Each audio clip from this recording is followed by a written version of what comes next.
What if the people a global movement was built to honor decided, quietly and together, to walk away? No press conference. No angry chants. No dramatic resignations on camera. Just absence. That's the part that should make you uneasy. But before we continue, please subscribe and turn on the notification bell for updates. Because in recent months, as preparations for the 2027 Invictus Games in the UK quietly moved forward, something unexpected happened behind the scenes. Veterans began withdrawing. Not dozens, not a symbolic handful, but in numbers so large that organizers could no longer dismiss them as scheduling conflicts or personal issues. Roughly 2,000 veterans, many of them former participants, many of them deeply connected to the heart of the games, chose not to return. And here's the unsettling part. They didn't do it loudly. They did it together. Ask yourself this. When a group trained for discipline, loyalty, and endurance decides to disengage without noise, what does that usually mean? It means something broke. At least, that's how it feels to many watching this unfold.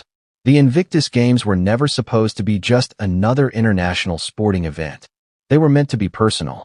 A place where scars weren't hidden, where recovery wasn't performative, and where respect wasn't something you had to earn with applause. For years, that idea worked. It inspired. It united. So why now? Why the UK-hosted Games, the most symbolically charged location imaginable, suddenly facing a quiet wave of withdrawals? And why does this moment appear to have left Prince Harry and Meghan Markle visibly on edge, according to multiple insiders and observers? Here's where the story gets complicated. Publicly, everything looks normal. Planning committees speak in calm, professional language. Statements emphasize ongoing engagement and continued support. But privately, the tone is different. Conversations have grown tense. Questions are being asked that no one expected to hear so loudly, even when they're spoken in whispers. Is the game still about veterans? Or has it become about something else? This isn't a story about paperwork or logistics. It's about perception, about ownership, about who feels seen and who feels sidelined. Some veterans describe a growing sense that the event no longer belonged to them in the way it once did. Others speak of contradictions they couldn't ignore. A cause founded on humility, now feeling increasingly polished. A movement born from shared struggle, now wrapped in layers of branding and distance. And yet, not one of these concerns exploded into public scandal. Instead, veterans simply stopped showing up. That silence is what's rattling everyone. Because silence, especially from people who know how to endure discomfort, is rarely accidental.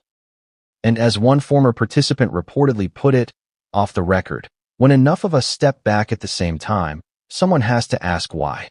But the real question is this. Who was listening when the first veteran decided not to return? Because what followed wasn't a coincidence. It was a chain reaction. And once it started, it didn't slow down. It didn't start with 2,000 veterans. It started with one uncomfortable conversation that no one expected to matter. Picture this. A former competitor, someone who once described the Invictus Games as the first place they felt understood after service, sits across from another veteran over coffee. No cameras, no drama, just a simple question that hangs in the air longer than it should. Does this still feel like it's for us? That question didn't come from anger. It came from confusion. In the early days, the games felt raw, honest, imperfect in a way that made them human. Veterans didn't feel like guests. They felt like owners. The atmosphere wasn't polished, but it was real. You didn't need to explain your scars. Everyone already understood them. But over time, something shifted. Not overnight. Not all at once. Slowly, quietly, some veterans began noticing how the tone changed. More speeches, more layers, more moments that felt staged rather than shared. The focus, they felt, was drifting. Not dramatically, just enough to make people uneasy. And here's the contradiction that keeps coming up. From the outside, the Invictus Games looked bigger than ever. More visibility, more attention, more global recognition. On paper, that should have been a victory. Growth usually is. So why did it feel like something was shrinking? Several veterans have described the same sensation using different words. Distance. Formality. A growing gap between the people on the stage and the people in the stands. Humor started creeping in as a coping mechanism. Dark jokes. Side comments. Feels like a conference now, one reportedly said. Another laughed it off with, Guess we're the brand ambassadors. Laughing, but not really joking. Ask yourself this. When humor turns defensive, what's it protecting? What made this even harder to ignore was the emotional loyalty many veterans still felt. This wasn't a group eager to walk away. These were people who credited the games with saving them during their darkest moments. Walking away wasn't easy. It felt almost like betrayal. Of the mission, of each other. And that's why the first withdrawals didn't look like protests. They looked like hesitation. Someone skipping a planning call. Someone declining an invitation they would have jumped at years ago. Someone saying, maybe this one isn't for me, without fully understanding why. But those small moments added up. Veterans talk. Not loudly, but constantly. Through private chats, group messages, late-night conversations where honesty slips out because no one's performing. And once one person voiced the feeling everyone else was quietly carrying, it changed the dynamic. Suddenly, people realized they weren't alone. That feeling of disconnect wasn't personal weakness. It was shared. And that realization is powerful. Because once veterans understand something collectively, they don't argue about it for long. They assess. They adapt. They act. The breakdown wasn't explosive. It was surgical. And the moment enough veterans recognized that the bond they felt to the games no longer matched the experience they were having, the idea of stepping back stopped feeling radical. It started feeling necessary. But here's the part no one anticipated. That first step back didn't stay isolated. It traveled, quietly, efficiently, from one trusted voice to another. And once it reached a critical mass, there was no reversing it. Because the next phase wasn't about personal feelings anymore. It was about numbers. And when the numbers started growing, the people in charge finally noticed. But by then, it was already too late to pretend this was just coincidence. Here's the part that should stop you in your tracks. Veterans don't panic. They don't rush. And they definitely don't move in crowds unless there's a reason. So when withdrawals didn't just continue, but multiplied, people inside the organization started asking a question they were not prepared to answer. How did this spread so fast without anyone saying anything publicly? The truth is, silence can move faster than noise. What looked, at first, like individual decisions quickly revealed a pattern. Not through press releases or statements, but through absence. Names quietly removed from internal lists. Familiar faces no longer responding to emails. Longtime participants declining roles they once would have accepted without hesitation. And here's the uncomfortable contradiction. The more leadership emphasized unity, the more veterans felt the distance. This wasn't rebellion. No marches. No angry letters. This was something far more unsettling. A coordinated disengagement rooted in shared instinct. Veterans are trained to read situations quickly, to recognize when something has shifted beneath the surface. And many began to sense that staying silent while stepping back was the most powerful statement they could make. Ask yourself this. When people who are trained to endure hardship choose absence over confrontation, what are they really saying? Behind closed doors, conversations changed tone. Organizers reportedly began scrambling to understand what was happening. Surveys were sent. Outreach increased. But many veterans described those efforts as coming too late and feeling strangely procedural. Polite, controlled, corporate. That only deepened the frustration. One veteran reportedly said, "They asked why we were leaving, but not whether we still felt heard." And that distinction matters. As numbers grew, so did unease around Prince Harry and Meghan Markle's position in all of this. Not because of a single decision or moment, but because perception had shifted. To some veterans, the games no longer felt led by someone standing beside them, but above them. Fair or not, perception shapes reality. What once felt like shared ownership now felt like representation without consultation. Veterans weren't angry. They were disappointed. And disappointment cuts deeper because it comes after belief. This is where fear starts to enter the picture. Not fear of scandal. Fear of loss of legitimacy. Because when 2,000 veterans withdraw quietly, it raises a terrifying question for any organization built on moral authority. Who are you speaking for if the people you represent are no longer in the room? Behind the scenes, tension reportedly escalated. Emergency discussions. Crisis language creeping into conversations that once felt optimistic. The realization began to set in that this wasn't about fixing logistics or messaging. It was about trust. And trust, once fractured, doesn't respond to press statements. Here's the part few expected. The silence didn't fracture the veteran community. It unified it. Veterans who had never spoken before found common ground in disengagement. The absence became the message. The message became collective. And suddenly, what leadership feared most was no longer criticism. It was emptiness. Because an empty arena tells a story no speech can rewrite. And as attention turned toward the UK-hosted games, the stakes climbed even higher. Because if this withdrawal had happened anywhere else, it might have stayed contained. But it didn't. It was happening at home. And that changed everything. If this were happening in another country, it might have stayed manageable. That's the uncomfortable truth. Because the UK isn't just another host location. It's the emotional core of the Invictus story. The place where expectations are heavier, memory is sharper, and symbolism carries real weight. For many veterans, a UK-hosted games wasn't supposed to feel distant or ceremonial. It was supposed to feel like a homecoming. And that's exactly why the withdrawals hit differently this time. Think about it.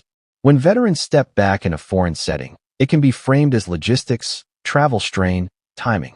But when they step back on home soil, quietly, in large numbers, it sends a message that can't be softened. This is where the tension really spiked. The UK audience isn't passive. It remembers. It questions. And it notices absence more than spectacle. Empty seats aren't just empty seats here. They invite scrutiny. Media attention intensifies. Public conversation shifts from celebration to concern. And that pressure doesn't stay external. Inside planning circles, the mood reportedly changed. What had been confidence turned cautious. What had been routine turned urgent. Because everyone understood what was at stake. A UK Games without the visible presence of veteran unity would not just be disappointing. It would be symbolic in the worst possible way. For veterans, this wasn't about embarrassing anyone. It was about being seen. Some described feeling that hosting the games in the UK should have been the moment when veteran voices were brought closer, not pushed further away. Instead, the gap felt wider. The contradiction was impossible to ignore. A return to roots that didn't feel rooted. Ask yourself this. How do you celebrate resilience while ignoring the quiet signals of discontent from the very people you claim to uplift? That question began circulating, not just among veterans, but among observers, supporters, and insiders. And once those questions enter the public bloodstream, they don't leave easily. This is where fear, real fear, begins to make sense. Not fear of headlines. Fear of legacy. Because the UK stage doesn't forgive easily. It remembers who showed up and who didn't. And if the story of the 2027 games becomes about who walked away instead of who competed, the narrative shifts permanently. Veterans understand symbolism. They live with it. And many have said that choosing not to participate in the UK wasn't accidental. It was deliberate.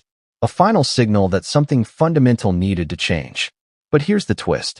Just as the pressure reached its peak, something else happened behind the scenes. Something that suggests this story isn't finished. That conversations began shifting again. That outreach took a different tone. That the silence may have finally forced a response no one expected.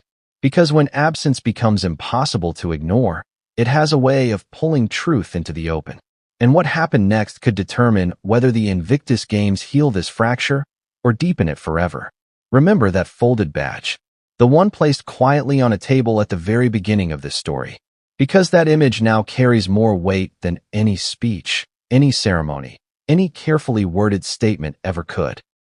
What the withdrawal of thousands of veterans truly represents isn't rebellion. It isn't hostility. And it isn't indifference. It's something far more difficult to confront. It's grief. Grief over a space that once felt like home and no longer does. Grief over a mission that began with raw honesty and slowly drifted towards something harder to recognize. And grief over the realization that silence was the only language left that still carried power. Here's the uncomfortable irony. The Invictus Games were created to show the world that wounded veterans still had strength, dignity, and agency. And in walking away, many veterans are exercising that agency in the most profound way possible. They are choosing not to perform resilience for an audience that may no longer be listening. Ask yourself this. What's more powerful, showing up to compete, or refusing to show up at all? For Prince Harry and Meghan Markle, this moment isn't just a logistical challenge or a PR hurdle. It's a reckoning. Because leadership isn't measured by visibility. It's measured by trust. And trust doesn't erode loudly. It slips away quietly, until one day you realize the room is emptier than you thought. This story circles back to that opening question. What happens when the people a movement was built for decide to walk away together? The answer is simple and unsettling. The spotlight turns inward. Suddenly, the questions aren't about scheduling or planning. They're about direction, ownership, purpose, who gets heard, and who gets thanked only after they're gone. And yet, this story isn't finished. Because silence has already forced change before. Absence has already made leaders listen when words failed. The coming months will determine whether the fracture exposed here becomes a turning point or a permanent scar. Will veteran voices be brought back to the center, not as symbols, but as decision-makers? Will the mission realign with the people who gave it meaning? Or will the 2027 games move forward surrounded by applause and haunted by who isn't there? That's the question hanging in the air now. And it's one that can't be answered with speeches or branding, only with action. If this story made you uncomfortable, it should have. If it made you pause, good. And if you believe silence can be louder than outrage, then you already understand why this matters. So here's the real call to action. Don't just watch. Think, question, talk about it. Share this story if you believe veterans deserve more than symbolism. Because sometimes, the most important voices aren't the ones shouting. They're the ones who stopped showing up. And what happens next may decide whether they ever return.